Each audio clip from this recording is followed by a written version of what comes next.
নমস্কার বন্ধুরা, আজকের দুপুরের লাঞ্চ থালি নিয়ে চলে আসলাম। প্রথমেই রয়েছে ভাত, সাথে লঙ্কা, লেবু, শসা, পেঁয়াজ তো রোজই থাকে, আজকেও আছে। তারপরেই রয়েছে তেল পটকা চচ্চড়ি।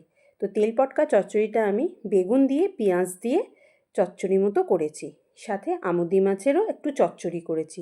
ভাজা খেতে খেতে একটু চচ্চড়ি খেতে ইচ্ছে হলো, তো আমুদি মাছটাও আমি পেঁয়াজ দিয়ে আলু দিয়ে চচ্চড়ি করেছি।